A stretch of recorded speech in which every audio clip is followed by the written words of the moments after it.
कहा जाता है जब कोई सच्चे मन से कोई काम को ठान ले और बढ़िया से उसको करने पे तुल जाए तो कर लेता है।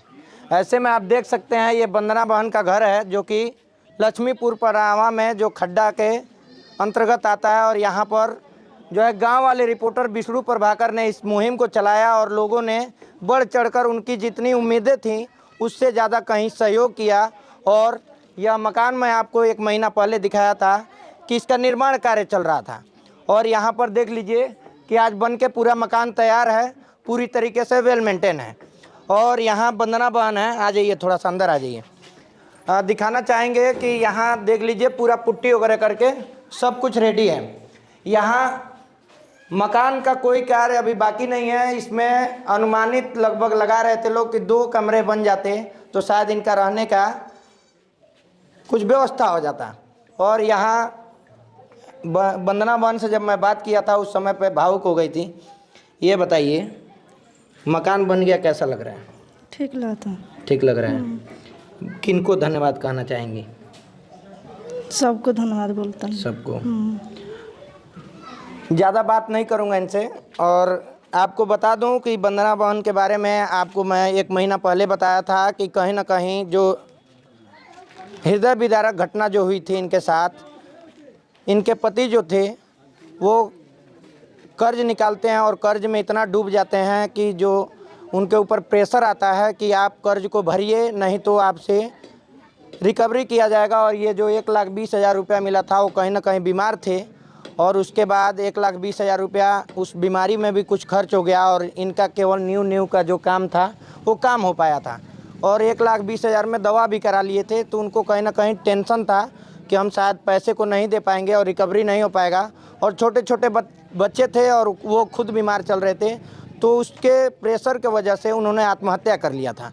और जब उनको कोई उम्मीद इनको नहीं दिखा इन लोगों को तो यहाँ सबसे बड़ा उम्मीद बन करके गांव वाले रिपोर्टर विष्णु प्रभाकर खड़ा हुए और यहाँ के ग्राम प्रधान के सहयोग से जो है कि मकान बन के खड़ा है। मैं थोड़ा सा बात करना चाहूँगा।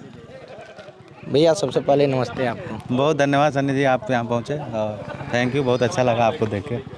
मकान वगैरह तो बन के जी रेडी हो गया, कैसा लग रहा है? बहुत अच्छा लग रहा है। आज ऐसा लग रहा है कि जो मेहनत किया गया था उसका मुकाम मिल गया है, वो मंजिल मिल गई है। और जो एक होता है ना कि व्यू जो दिमाग में चल रहा था, एक आउटपुट, वो आउटपुट दिख रहा है। उम्मीद था कि ऐसा मकान बन जाएगा? हाँ, उम्मीद तो था। मुझे ये विश्वास है कि आज तक जिस भी काम में हाथ डाला गया है उम्मीद से ज़्यादा ही हुआ है। और उम्मीद इसलिए था कि इतना लोग प्रेम करते हैं, हमारे जो दर्शक हैं वो हमेशा इतना विश्वास करते हैं। और गांव वाले रिपोर्टर जो कह दे बस सोचना नहीं होता है, कहीं ना कहीं विश्वास है। हाँ, अटैचमेंट लोगों का दिल से दिल का जो अटैचमेंट, हाँ वही सबसे बड़ी बात है सन्नी जी। और यही कारण से संभव हुआ है। नहीं तो हम लोग का तो प्लान था 2 ही कमरा लिंटर कराने का, उतनी ही व्यवस्था नहीं थी हम लोग के पास। लेकिन ऊपर वाले का आशीर्वाद देखिए, 2 कमरा के बराबर वो सारा सब हो गया, सफैया हो गया। 2 कमरा का सफैया बाकी है तो उसके लिए 8 बोरा सीमेंट भी रखवा दिया गया है। अच्छा, तो सब हो गया, दुकान भी खुल गया। दुकान धीरे धीरे सब कुछ हाँ सब होता चला, डोनेशन होता गया धीरे धीरे। मतलब हम लोग को 20 घंटे में 1,36,593। मैं जब वीडियो बनाया था उस समय 1,46,000। अब बता दूं मैं 1,91,471 रुपये टोटल डोनेशन हम लोग के पास आया। और 1,98,966 करने के बाद भी मतलब ये डोनेशन जारी रहा। 1,36 के बाद हम लोगों ने मना कर दिया तो उसके बाद 48,000 लोगों ने लगभग, मतलब 1,91,471 रुपये रोकने के बाद, ताकि चीज़ें धीरे धीरे पहुंचती है ना लोगों के पास। तो 1,91,000 आ गया टोटल जैसे डोनेशन। लोग देखते गए वैसे लोग वीडियो देखते गए और डोनेशन करते गए। और ऐसे ऐसे लोगों ने सहयोग किया है कि मैं क्या कहूँ, मेरे पास शब्द नहीं है। जिनकी खुद की व्यवस्था किसी लायक नहीं है, जो बड़ी मुश्किल से कहीं प्रदेश गए हैं, 2 दिन हुआ कमाए, उनको पैसा नहीं मिला, वो 10 रुपया भेज दे रहे हैं। कम से कम 15,000 लोगों ने 1-1 रुपया दिया है सन्नी जी। अब सोच लीजिए किस उम्मीद से दिए होंगे और कितना विश्वास होगा। और यही कारण है कि ये सब कुछ सफल हो गया। आज अच्छा लग गया। अच्छा इसलिए भी लग रहा है कि आज से थोड़ा मैं फ्री हो जाऊंगा और अपने काम पे भी ध्यान दूंगा, क्योंकि 1 महीने से यहीं पत्रकारिता भी आपका, हाँ, मैं खबर नहीं कर पा रहा था कुछ थोड़ा भी। सा वो स्थिति बताइए जब आप बाहर थे और वहाँ से जब इस खबर को आपने पढ़ा सुना और आप कहे कि हमको मदद करना चाहिए और आपके पिताजी भी उस टाइम पे बीमार चल रहे थे, थोड़ा सा वो। मैं बेंगलोर में था और मुझे तब पता चला, उसमें पेपर में खबर देखा मैं और एक वीडियो भी देख रहा था। उसमें ये वंदना रो रही थी कि, और ये भी बोल रही थी कि एक पेपर का खबर का टाइटल भी था कि ये घर जो है इसके पति का काल बन गया, ऐसा कुछ टाइटल था।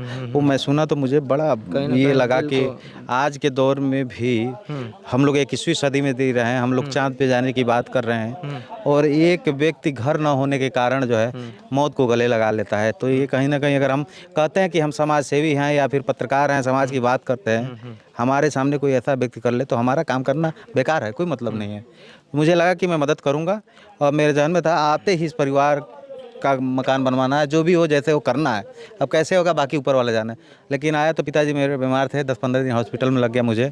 जो ही पिताजी को लेके आया, घर पे छोड़ा, घर पे छोड़ने के बाद शाम को तुरंत ही यहाँ पे आया। वंदना से पूछा, वंदना क्या चाहती हो? वंदना बताई भैया घर बन जा। उनको नहीं घबरा मत, भैया बोली हो तो भाई का फर्ज निभाऊंगा और घर बनेगा, सब होगा। और आज देखिए सब हो रहा है, ऊपर वाले का स्नेह। एक और सवाल कि अभी तक लगातार देखा जाता है क्या विष्णु प्रभाकर गांव वाले रिपोर्टर लगातार लोगों की मदद करते हैं और ये विष्णु प्रभाकर नहीं, इनके ऑडियंस जो हैं, जो लोग देखते हैं, आप पे विश्वास करते हैं, कहीं ना कहीं उनके बदौलत आप भी बोलते हैं कि संभव हो पाता है। इसके बाद भी कुछ ऐसी जो कि लोगों के साथ घटनाएं हो या ऐसे बहुत सारे वंदना हैं पड़ी हैं, उनके साथ कुछ हो तो क्या विष्णु प्रभाकर खड़े रहेंगे? बिल्कुल मेरी तो हमेशा देखिए अभी तो वंदना के घर का कार्यक्रम चल ही रहा है, तब तक एक और कॉन्सेप्ट दिमाग में आ गया है। एक और बहन है, उनके लिए मदद करेंगे। अभी वो तो हम पर्सनली मदद कर देंगे। उनकी 3 बेटियां हैं, 3 जवान बेटियां हैं, बड़ी बेटियां हैं। उनके पति का देहांत हो गया है। अभी महाराजगंज जिले के आसपास की घटना है, मुझे फ़ोन आया था। मैं बोल दिया हूँ घबराइए मत, आपकी बेटी की शादी मैं कराऊंगा।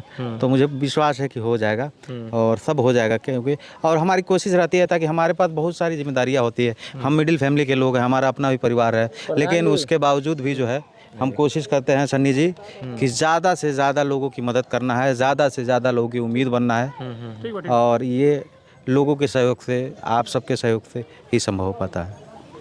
प्रधान जी का भी कहीं न कहीं देखा गया तो बहुत बढ़ चढ़ के प्रेरक सहयोग है, सहयोग के साथ प्रेरक सहयोग। उस सहयोग में जो ईमानदारी है, आप वो देखिए कि एक आज के डेट में एक कोई व्यक्ति छोटे से पद पे होता है तो उसके पास एक अलग अकड़ रहती है। प्रधान जी बहुत ही एकदम मक्खन जैसे व्यक्ति हैं। इनके अंदर कोई ईगो नहीं है, एकदम मैंने बचपना में इनको देखता हूँ तो मुझे अपना बचपना भी याद आता है। कोई वो नहीं लाग लपेट, और लगातार 17-18 दिन यहीं पे आके बैठ के हम लोग 8 घंटा 7 घंटा रहते थे, काम होता था। पैसे के साथ साथ समय देना ये प्रधान जी ने दिया है और इनका सबसे बड़ा सहयोग है। प्रधान जी देखा गया लगातार आप लगे रहे वंदना के कार्यों में, क्योंकि प्रधान का जो ग्राम सभा होता है उसमें तो बहुत बड़ा काम होता है, बहुत सारा काम होता है। लगातार आप धूप में, मैं जब पिछली बार भी आया था तो यहाँ मिले थे, अभी भी आए हो तो आप मिले हैं। कैसा लग रहा है? अभी घर तो फाइनल हो गया जी, अभी तो मैं हम लोग काफ़ी खुश हैं। जो कहा जाता है कि एक आत्मसंतुष्टि हो, वो जो हम लोग को आज मिली है कि हम लोग का जो मुहिम था वो पूरा होगा। भैया इसमें अगुआ थे, सारा श्रेय मैं इन्हीं को देना चाहूँगा। इनसे मैं बहुत कुछ सीखा हूँ, लगभग 15-20 दिन के साथ में रहा, काफ़ी कुछ मुझे सीखने को मिला है और इससे समाज को भी एक सीखने को मिलेगा कि भाई हाँ, किसी की सहायता आप करिए, अगुआ बनिए। बाकी लोग तो सहायता के लिए लगे हुए हैं, सहायता सभी कोई करना चाहता है, उसमें कोई स्टैंड नहीं होना चाहता कि भैया हम समय नहीं दे पाएंगे, पैसा दे देंगे आप करा दीजिएगा, समय नहीं है। लेकिन भैया ने पैसा दिया और लोगों से लिया, मतलब सहायता के रूप में समय भी दिया और हम लोगों को काफ़ी कुछ सिखाया इन्होंने 15-20 दिन में। और इससे समाज को भी सीखना चाहिए कि हमारे समाज में अगर कोई पिछड़ा है तो उसको हम लोग सहायता करके आगे बढ़ाएं। चलिए, विष्णु भैया का प्रयास कैसा लगा कमेंट करके ज़रूर बताइएगा। और देखिए, मकान के साथ साथ रोज़गार भी दिए हुए हैं और रोज़गार ये ऑडियंस आप लोगों के बदौलत है और आप लोग जो रोज़गार का भी कार्य किए हैं और दिए हैं। तो ये मकान के साथ ये दुकान जो दिख रहा है और इनकी जो वंदना की बिटियां हैं दुकान पे खड़ी हैं और ये दुकान में अभी सामान भी भर दिया गया है लगभग 10 से 15 हज़ार का, कि इससे उनका कुछ इनकम का भी स्रोत हो और उससे जो है कि इनका घर परिवार चल सके। और जो लोग पत्रकारों पे उंगली उठाते हैं उन लोगों से भी मैं कह देना चाहता हूँ कि देखिए, एक छोटे से पत्रकार, बहुत बड़ा पत्रकार नहीं है विष्णु प्रभाकर, और कहते हैं कि हम बहुत बड़ा पत्रकार नहीं हैं, लेकिन एक छोटे से पत्रकार जब इतना बड़ा मुहिम छेड़ के और इतना बड़ा कुछ कर सकता है तो ऐसे पत्रकारों पर उंगली उठाने से बचिए। और पत्रकारों को जो लोग बिकाऊ कहते हैं, जो लोग कहते हैं कि पत्रकार ऐसे हो गए हैं वैसे हो गए हैं, उन लोगों से मैं कह देना चाहता हूं कि आइए और यहाँ देखिए कि एक पत्रकार ने इस मकान को खड़ा कर दिया बनवा करके और उसके साथ साथ रोज़गार भी दे दिया और यहाँ के लोग, पूरे गांव के लोग अभी खुश हैं। और इनके बारे में, विष्णु प्रभाकर जी के बारे में क्या सोचते हैं कमेंट बॉक्स में कमेंट जरूर करिएगा। और यहाँ वंदना के बारे में क्या सोचते हैं और प्रधान के बारे में क्या सोचते हैं, क्योंकि प्रधान भी ऐसे लोग होते हैं कि पल्ला झाड़ के साइड हो लेते हैं। और यहाँ के प्रधान लगातार लगे रहे और जब तक मकान बन के खड़ा नहीं हो गया तब तक एकजुटता बनाए रहे। और आज जो है घर भोज कार्यक्रम था और इसको मकान को बना करके संपन्न कर लिया गया, पूरी तरीके से संपन्न हो चुका है। तो इस वीडियो को शेयर करिएगा ताकि ज़्यादा से ज़्यादा लोगों तक पहुँचे और लोग जो मदद करने से कतराते हैं उन लोगों को आगे बढ़ चढ़ के आना चाहिए। और समाज के ऐसे पहलू जो कि कुछ ऐसी घटनाएं होती हैं उन लोगों को आकर के मदद करना चाहिए। बाकी इस वीडियो को शेयर करिए। तब तक के लिए धन्यवाद। जय हिंद।